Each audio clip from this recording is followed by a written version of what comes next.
Yep, just a nice little nest. Well, we had planted like 500 trees like 3 years ago. Okay, he got another one.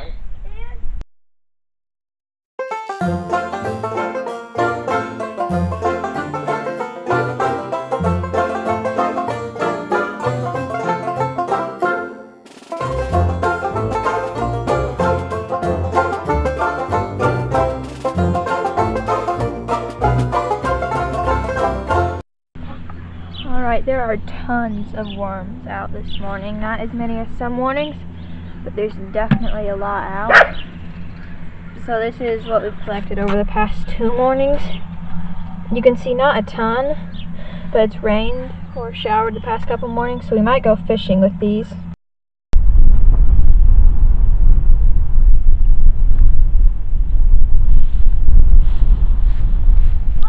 Alright, we're fishing. I have a little jig head thing with a worm that you saw us catch earlier. And so we're going to see if we catch anything.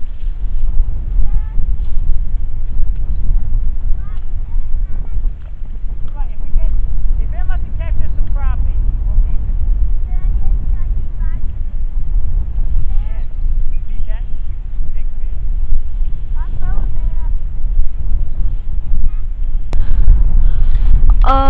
Well, we didn't have any luck fishing off of the dam here, so we're gonna head over to the shallow area and see if we don't catch anything over there.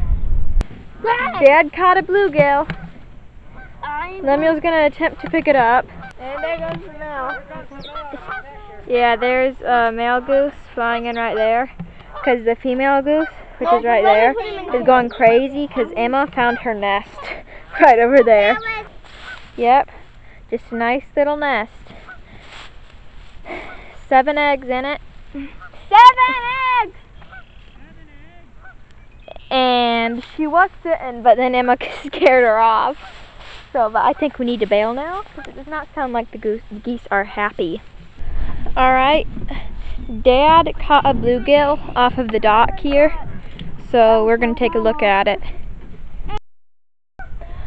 Alright, so I don't know if you can tell, but up there on that hillside, doesn't really look like a hill on camera, but that is a hill there.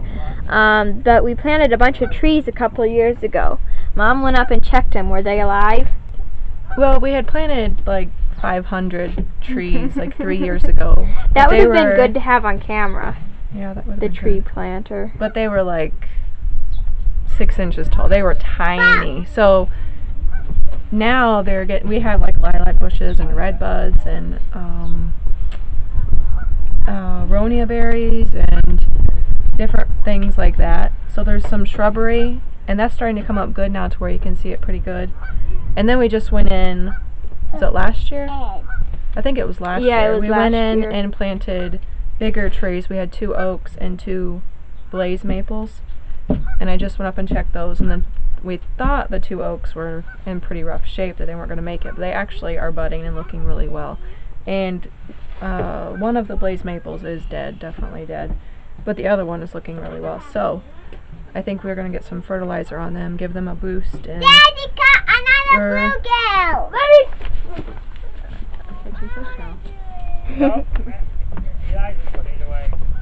Well, Dad got another fish, and of course I missed it on camera.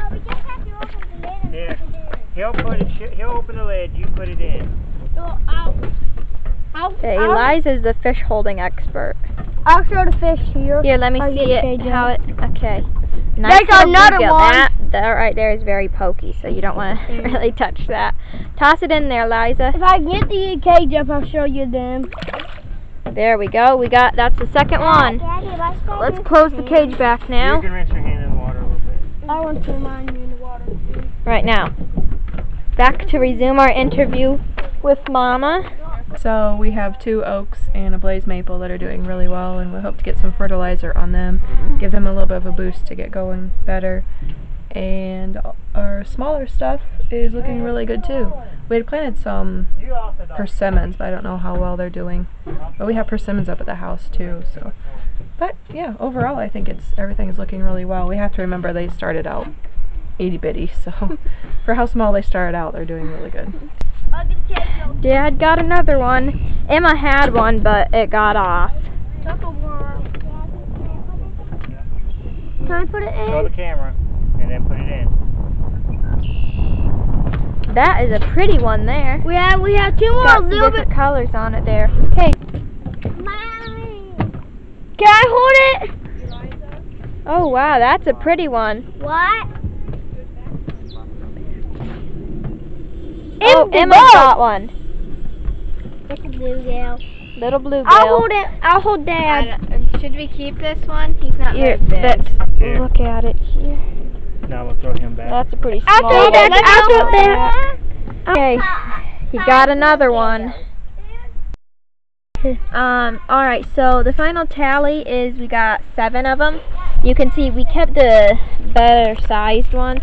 There were a couple that were too small that we threw back. Don't look good without a light. Get in front of her. Getting a thumbnail. You're fine, Emma. Eliza isn't a professional fish picker upper. Smile.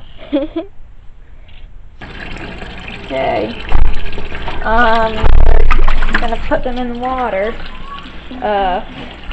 They're flicking water out of the sink everywhere. Oh, okay, just.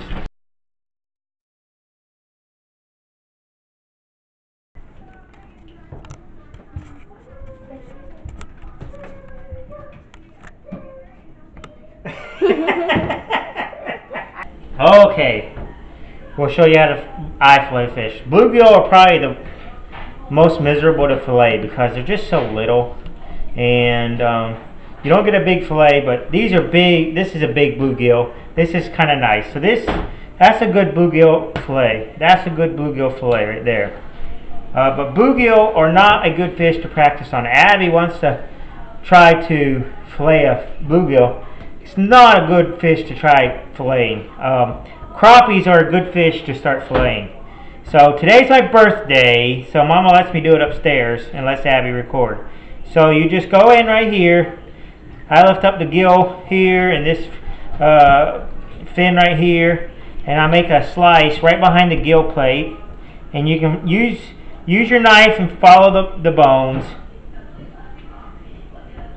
And then I cut in and go right along the vertebrae right here. Again, just following the bones, right up next to it. I get my finger in there as soon as I can. And then I'll just kind of make my knife. I'll come right down here to this point. And at that point, the rib cage ends, and I can slice my knife all the way through to this point. And then I'll come back. And I just take my time. I'm not trying to set no speed records because these came out of our pond, and you want to come out. You don't want to be coming out up here. You didn't catch all of it, and then just right along the lateral line of the fish, come all the way to about right there. Okay. So then I come back up here and I start raking my knife in here on top of the ribs, working it down and getting as much of the meat off as I can. I don't get in a big hurry. I could do this super fast, but I'd miss half the fillet. Well, I'd rather not miss half the fillet of fish that came out of my own pond here. I wanna be a good steward of every single bit of the fish. So then I come up here and I finish bringing this gill plate down. You have to be careful because the knife is sharp, things are slippery, and if you're trying to catch all of it, so I have cut a little bit too much on there. So then I come right here and I start working it down, and I'm kind of goobering this one up here a little bit, talking and not concentrating. So I'll just cut that right down there. Then again, right on top of the ribs is where I like to be. Because we have kids, I try to get as little bone as possible. So I try to get the perfect fillet out of every one. If you're in a hurry, you can just start slicing bone. So that's the way we do it, okay? Don't want to bore you here. Then again, I use the pull method, and my hands are so slippery here. I'll just get this one done. Watch. And then I just cut down there, follow down here. That's every single bit of meat is off of that. You see, there's no meat left. Then I cut in right here. It's still attached to the fish, and the fish is helping hold it. and get right down to it, and it just separates. The good thing about bluegill is that they do separate off like this pretty well. Keep your knives. Now I would never let my girls cut to them, but I'm being very careful here. Don't cut towards yourself, it's stupid. I lost a little bit of fish there, so that wasn't good, but on that one I got a little bit distracted and I actually cut just a little bit too close to the gill plate. So Abby will probably show you something a little bit more exciting here, but she can keep recording for the next one. If this one works well, she can speed it up and show it to you. So I just like to get the gill plate up out of the way and get this fin out of the way. Make me a slice. You'll find backbone to you or backbone away from you, it works better one way or the other. I guess I don't really notice anymore. I used to always like it one way or the other. Get to that point where it goes from spiny fin to smooth fin, and then you can come down here to the front of this anal fin here, and then just stay right along the top all the way back to the tail, and then come up here, break it down. I didn't get quite to the back of the fish here. I got a little bit. Alright, I cut a bone there. And we'll take this fillet all the way off and show you how that works. If you do get all the way off. See, I'm just separating right on top of the ribs. Now I went through some ribs right there. That fillet will have just a little bit of bone in it. Okay, and then you can kind of take it off. There. Now you throw this away. That's a good fillet right there. Then you can, if you have a good sharp knife and you just start, you just hold the end of the tail like that, and try to keep your knife low, and just it's almost separating as much as it's cutting there. And that's a very little waste in that bluegill.